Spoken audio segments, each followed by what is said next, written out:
Hello and welcome to Daily Dose of Reddit. You're here and you won't regret it. I'm your host, Captain Zach. You're coming here and never looking back. That's right. Welcome. Today's subreddit r/EntitledPeople. Alright, this story's called Dad Thinks He's Entitled to Tell You When to Stop Eating. My dad has severe control issues around food. He must always eat more or have a bigger portion than everyone else. Sometimes he takes smaller portions to be self-righteous, but then goes and eats a second meal or course that no one else is allowed to eat. He also tried to say when you should stop eating, which always has to be before him, even if he's already eaten and you haven't. There is nothing worse than when you've skipped lunch and you found out that dad had a big afternoon snack, because that means dinner is going to suck ass. His controlling behavior has given me food issues where I hoard food and binge because I'm scared he's gonna take my food away. I'm also overweight and fat. I've recently moved out, and one of the big perks is I have a healthier relationship with food. I binge less and eat less in general, but I'm mostly not consumed by thoughts of food 24/7 like I used to be. This Christmas was actually the first Christmas I didn't binge chocolate before and after dinner. Hey, I ate reasonable amounts, but it's still Christmas. Everyone except Dad was telling me how they think I've lost weight. Yay! I left feeling good about myself. Round of applause, please! Enter my dad. He called at my home today to fix my sink. As he was leaving, he sat me down and went through all the food I ate at Christmas and told me how much less of each item I should have eaten. I tell him to stop, as him controlling my food will trigger me for a binging episode. He continues. I explain again. He tells me binging is only hurting me. I tell him I know, but he needs to stop. I also mention how freaking creepy it is for him to watch me eat and count what I eat during Christmas. He tells me that's his right as my father, and anytime we have meals together, he's going to be watching and counting. Other things he has done are: 1. Looked through my trash to see what I'm eating in my own home that he does not live in. 2. Question what I've eaten every day. 3. Offer to order my groceries online for me so I don't have to go to shops during Brovid. He then edited my shopping list to meet his standards. However, I am slowly gaining more control over food in my life, and I feel so free. Edit. Thanks guys, I was just ranting, but don't worry, I know this behavior is not normal and could be in the abuse column. I'm setting boundaries and going low contact, but I'm not ready to go no contact. Edit 2. I'm so unbelievably overwhelmed and thankful for all of your comments, awards, and good wishes. I just posted this as, "Isn't he so ridiculous?" post. While I know this behavior is abusive, he's still a good dad in other ways, and he's pretty screwed up from his own childhood. I'm aware that at some point I may have to go no contact, and that will be an extremely painful process. I'm currently following the timeline of a friend in a similar situation. Going low contact first is what I need to do. I understand why you guys are downvoting some of my comments about how he's my dad and I don't want to go no contact, but please understand that I'm just not ready yet. I'm not going to go into all the reasons, but a big one is my mom. Yes, she should have done a better job of protecting me, but she's a victim here too, and she's stuck. She won't leave him because she made vows before God. Mom has a major heart operation coming up, and I don't want to add stress to her to risk her not coming through it. After the operation, it will be a different story. I also do genuinely love my dad. Definitely have some Stockholm Syndrome. Another reason is that dad has taken so much from me and damaged me in ways that I may not be fully aware of. If I go no contact, I'm going to lose so many things that are so important to me. I'm not going to give him that power. I'm not going to let him play the victim of an ungrateful child. When dad does or says these things now, it has no effect on me because I'm out and I know it's ridiculous. I'm no longer being brainwashed into thinking it's normal. He genuinely has no power here anymore. By going no contact, I'll be giving him some power, but I'm also so scared of being alone. I am religious and in the past, I've definitely had times where making a big move felt wrong, and times where I felt that nudge telling me to jump ship. Following that nudge has never led me wrong. I'm feeling that nudge about low contact in therapy. Yay, therapy again. Pretty sure I have an eating disorder. Fun. I'm not feeling that nudge about no contact yet, but I feel that it's coming. Well, OP, I wish you the best in your health and your safety, and good on you, man. You freaking did it. You got out. You're taking control. You're taking control. Badass. This story's called Update on My Dad Thinking He Can Control My Eating. What? So, I've gone low contact. My parents have been hounding me to see them since. I've made a decision to not eat with my family anymore. I've told my mom this, and she sort of gets it, but thinks it will blow over. So my decision meant that I'm spending New Year's alone. Due to Brovid, my family were my only option. And all my friends already have plans for Zoom things, so I'm drinking champagne by myself, trying to tell myself I made the right choice. Thank you all for your messages. It's amazing how much you internalize and tell yourself is normal. I don't like being a victim. I want to be that kick-ass chick in high-heel boots that no one messes with. Yes! But I'm not. No. I'm someone who is so broken and worn down. I'm just so mad that I didn't get the unconditional love from my dad that I should have. I've spent my life trying to please him to get some affection. You guys being so horrified by my dad and his actions really made me realize that it's not like my dad's a good dad who is a bit messed up. He has fundamentally failed as a father. Whoa. I've been told for so long that I'm not a capable adult, that I will fail at everything I try. I've been so scared to try things by myself in case I prove them right by failing. But no more. I'm going to be that ass-kicking chick, and I'm going to conquer all the hurdles in front of me. Cobra Kai never dies. Thank you guys for your what actual reactions. It really woke me up. Have a great new year, guys. Hope it's a joyful one for you all. Sorry for the typos. Champagne and mobiles don't mix. Sorry, one of them's capital. So, London gave us surprise fireworks, and since fireworks, and especially the London New Year's Eve fireworks are my favorite thing in the world. It's like glitter, but in the sky. My mood has drastically improved. Goodbye, 2020. Hello, 2021. The year of nice surprises. Very nice.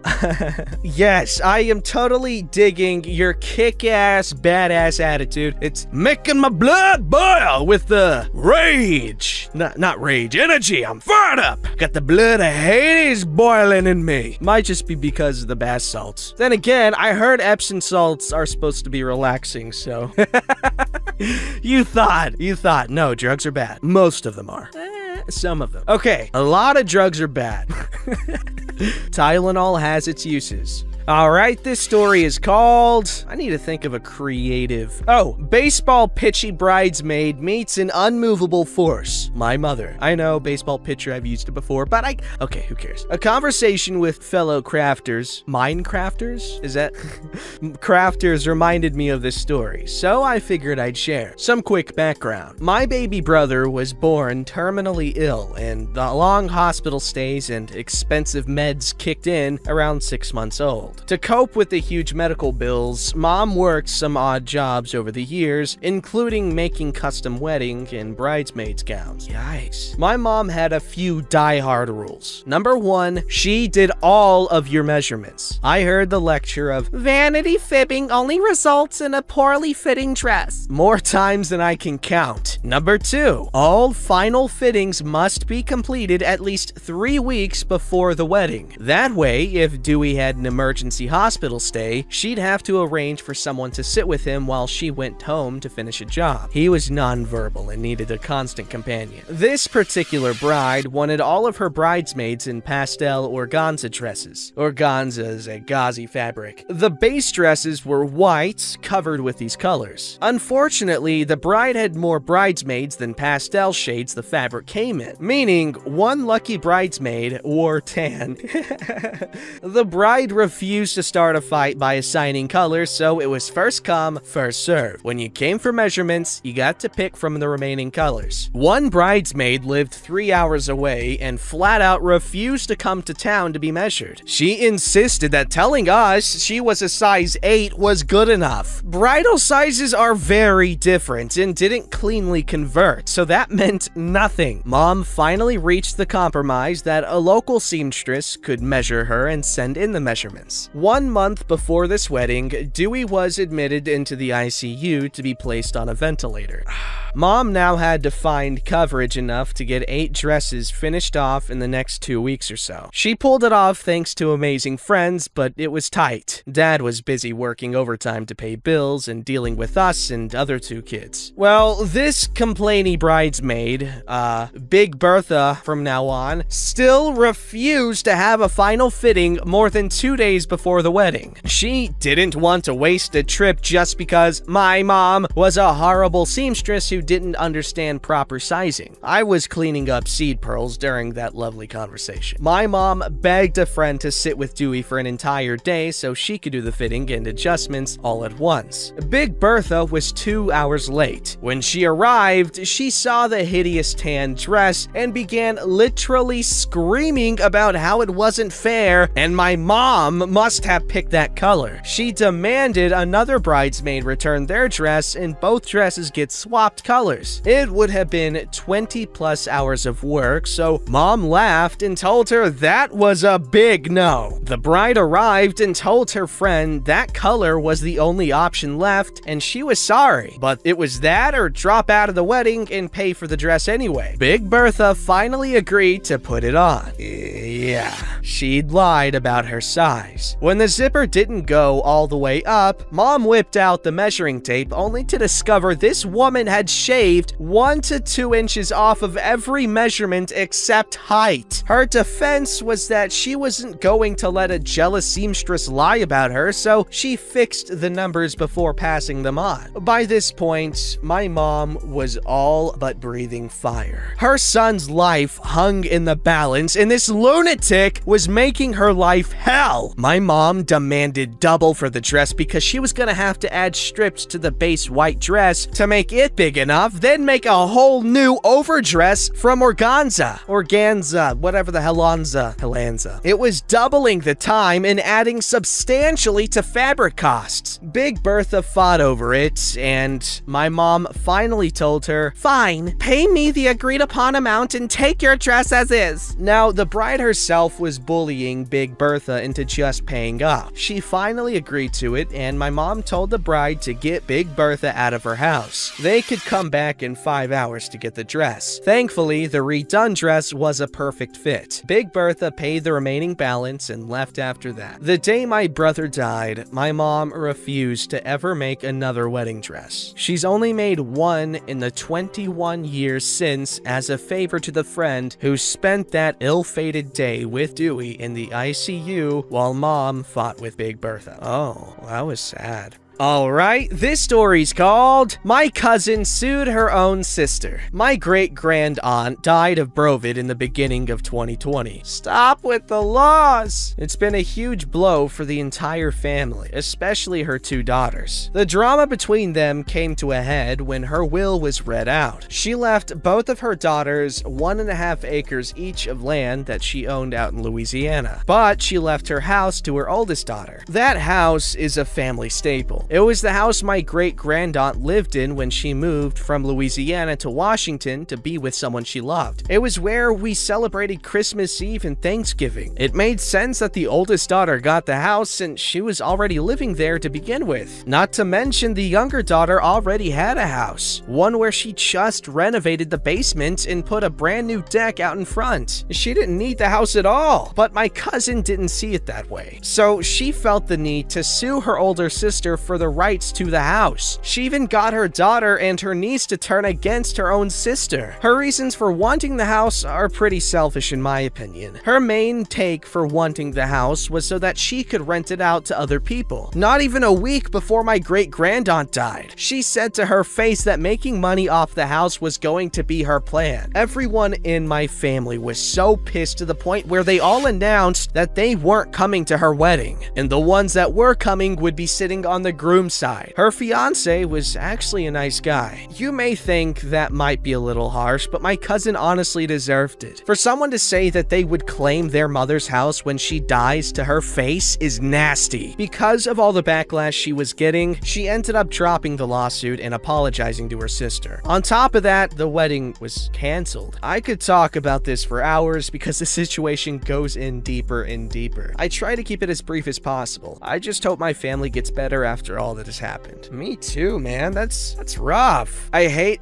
like, when a death in a family leads to people scrambling so that they can fight over who gets what. It's disgusting, man. Like, at least allow a freaking grace period. It's just distasteful. You just see this person, his loss of life, as just a bunch of possessions, man. Like, I can understand if it was like sentimental stuff, like, oh, I want these pictures and these albums and all that stuff, because I understand that. Obviously, memories are important, and, you know, things that bring up memories to you are equally important. But gosh. Anyway, OP, I hope everything gets better, and if you want to share more about what's going on, dooski my dudeski. Alright, this story's called Demands My Skills for Free. So I got a bobbin lace starter kit and extra bobbins for Christmas. My grandmother made bobbin lace and I wanted to try too. So I spent 5 hours making a little bookmark. Hey, now bobbin lace is becoming a lost art. Less people are making it and fewer are wanting to learn it, so it's also a valued artisan craft. I should have listened to my gut. I don't know what bobbin lace is, by the way. I showed a picture of the lace to a coworker who also crafts. They knit, but they would appreciate the art. The picture shows that it's clearly a piece of beginner's work. Oh, cool. So you can make me one now too, right? Not really. I'm doing this just to learn and make some stuff for myself. I'll most likely never take commission for lace. It took me 5 hours to do this. The bookmark was 4 inches long. Tiny, but mighty. But you can just make me the same one. Surely you won't miss one piece of lace. I grit my teeth, mildly annoyed. People tended to push for my other craft too. No, and besides, I doubt you want to pay my hourly rate for custom crafting. I charge 10 an hour for crafts larger than gloves or scarves. So sewing, quilting, knitting, and crocheting. Tatting and baking is 10 an hour, no exceptions, unless I'm doing it for fun or my immediate family. Wait, pay you? Why would I pay you for a tiny piece of lace? Because it takes hours to make, so I charge for work I have to do versus work I want to do. Well, you'll never sell your lace that way. That's the point. She huffed as I walked off. I was more than a little annoyed that yet another person wants my skills for free.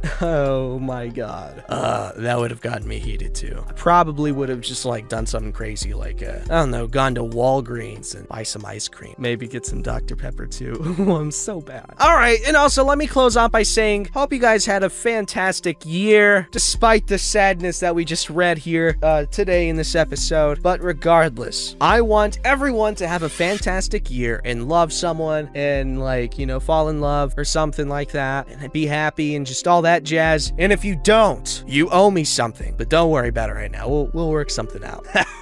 I'm gonna have so many mittens. Or I might just ask you for your teacher's numbers. Obviously, so we can trade teaching techniques, because what I do here is I teach you guys. I give you knowledge. Fairly useless knowledge, but hey, what's high school for? I'm kidding. High school is important. Don't forget to like, subscribe, and hit that bell to never miss an episode.